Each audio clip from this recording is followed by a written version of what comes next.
Silakan Bapak, masuk lagi ke dalam Pak. Yang laki-laki masuk ke dalam, yang perempuannya di sebelah sini Ibu. Yang perempuan bersama perempuan, yang laki-laki bersama laki-laki.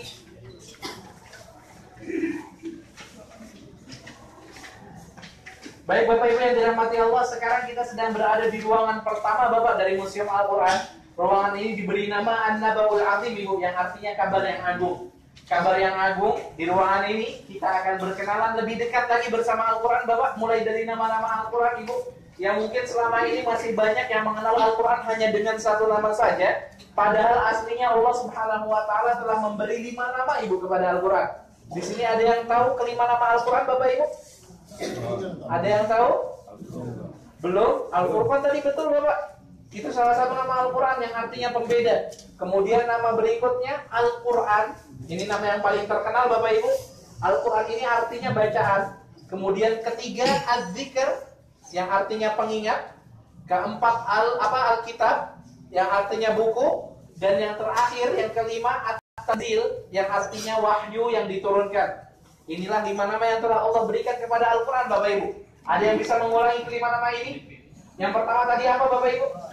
Al-Furqan artinya pembeda. Pembeda. Kemudian yang kedua Al-Quran artinya bacaan. Betul. Ketiga Zikir. Al-Zikr artinya apa? Pengingat. Betul. Keempat Al-Kitab artinya apa Bapak? Buku. Dan terakhir Tanzil. At-Tanzil artinya wahyu yang diturunkan. Masya Allah, hafalannya sekali dengar hafal Bapak seperti Imam Bukhari zaman dulu. Baik Bapak Ibu yang dirahmati Allah, kita akan masuk ke dalam ruangan berikutnya. Tapi sebelumnya saya ingin informasikan Bapak Ibu, karena kami berusaha semaksimal mungkin untuk memisah antara laki-laki dan perempuan selama kunjungan di dalam museum ini. Oleh karena itu saya memohon Bapak Ibu mempertahankan informasi seperti ini, dipisah antara laki-laki dan perempuannya sampai kita selesai berkunjung di Museum Al-Quranul Karim ini. Silakan yang perempuan dulu masuk Ibu, yang laki menyusul nanti Bapak.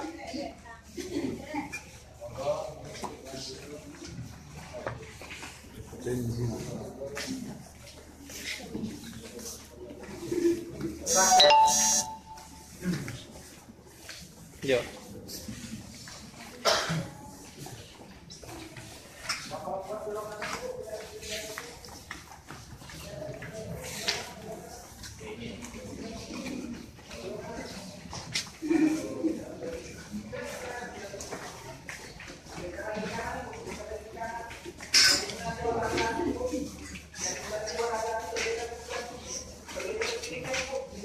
Yang di sini buat laki-laki Ibu.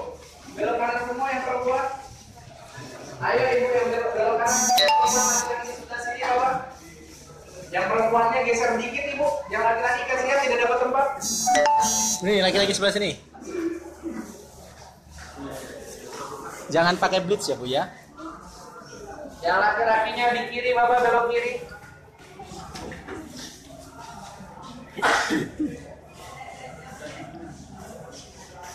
Baik Bapak Ibu yang dirahmati Allah, yang ada di hadapan Bapak Ibu sekalian, yang ada di tengah-tengah kita ini Bapak Ibu, ini adalah Al-Quran kopian.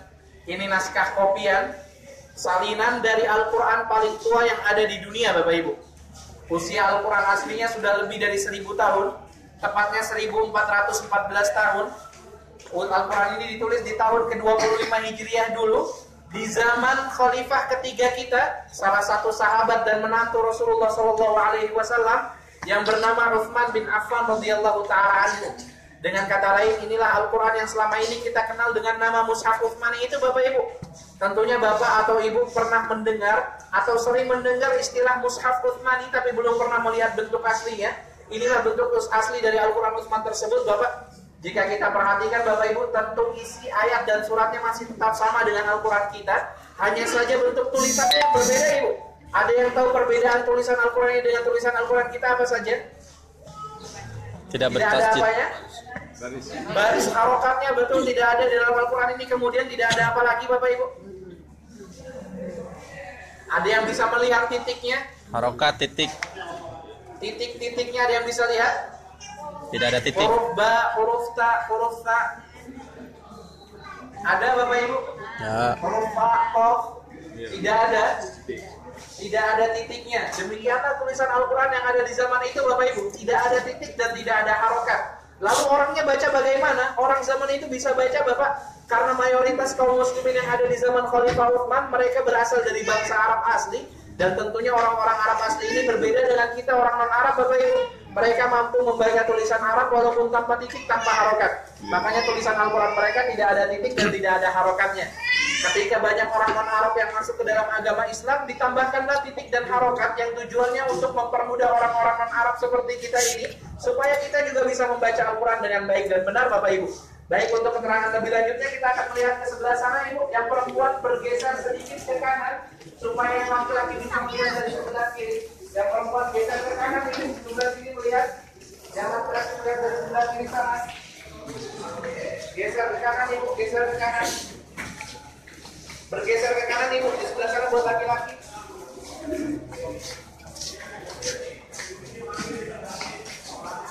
Baik Bapak Ibu yang dirahmati Allah, di hadapan kita sekarang ini Ibu, ini adalah meja kerja yang digunakan oleh seorang khattat Bapak. Khattat itu bukan nama orang Ibu, tapi julukan yang diberikan kepada seorang yang bertugas menulis Al-Quran dengan tangannya Bapak.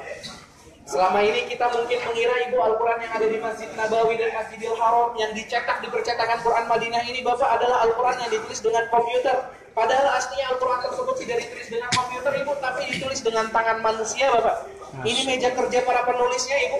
Dan di sebelah sini alat-alat tulis yang digunakan oleh para penulis Al-Quran untuk menulis ayat-ayat Al-Quran sampai zaman kita sekarang ini Bapak Ibu. Jadi sampai zaman sekarang penulisan Al-Quran, metode penulisannya masih sederhana, masih menggunakan tangan. Bahkan alat tulisnya pun masih tradisional Bapak, menggunakan bambu dan kayu seperti yang bisa kita lihat sekarang ini Ibu.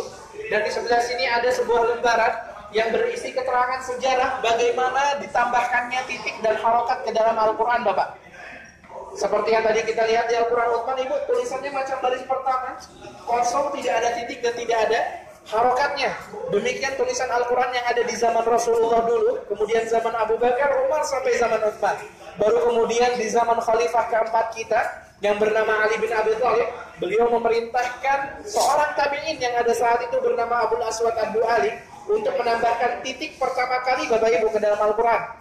Titik yang dia tambahkan ada di baris kedua ini Ibu, bisa dilihat titiknya. Jika kita perhatikan Ibu, apakah titiknya sudah sama dengan titik kita atau belum? Sudah sama Bapak?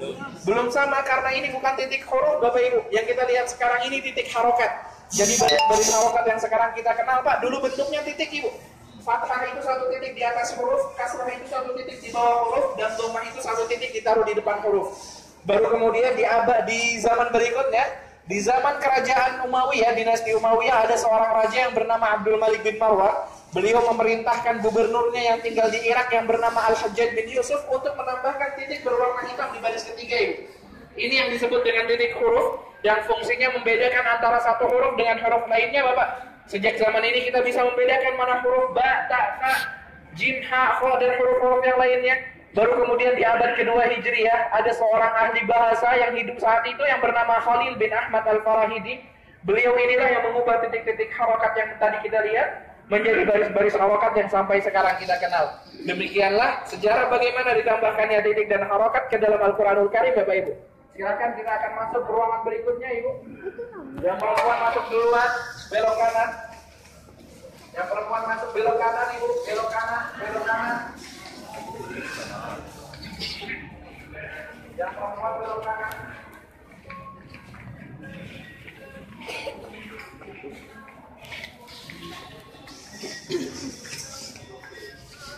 Yang perempuan belok kanan. Silakan, silakan.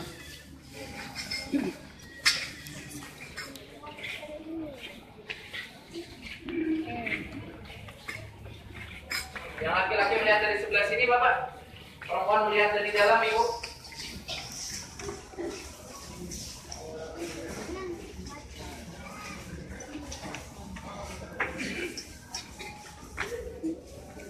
Baik Bapak Ibu yang dirahmati Allah, sebelum saya mulai, saya ingin Bapak Ibu memperhatikan tanda yang ada di ruangan utama ini Bapak Ibu. Bisa dilihat tanda yang ada di sebelah sini. Ini tanda larangan menggunakan kamera Bapak Ibu. Karena efek kamera baik foto maupun video, baik dengan atau tanpa flash, semuanya bisa melunturkan tinta-tinta yang ada di Al-Quran tua ini Bapak Ibu. Berbeda dengan Al-Quran Utsman yang tadi kita lihat, yang tadi itu hanya naskah kopiannya saja, sedangkan Al-Quran yang ada di 3 ruangan utama ini Bapak, semuanya Al-Quran asli Ibu, yang diwariskan dari para penulisnya. Tentunya usia Al-Quran ini sudah lebih dari ratusan tahun, bahkan ada yang hampir 1000 tahun. Dan tinta-tinta Al-Quran ini sudah tidak lagi kuat, apalagi ketika berhadapan dengan efek kamera, baik foto maupun video. Tinta Al-Quran ini bisa luntur ketika berhadapan dengan efek kamera, Bapak Ibu, baik foto maupun video, baik dengan atau tanpa flash. Demi melestarikan Al-Quran yang ada, saya mohon Bapak Ibu menonaktifkan kameranya, tidak memfoto atau merekam Al-Quran yang ada di 3 ruangan utama museum ini. Tapi Bapak Ibu tidak usah khawatir.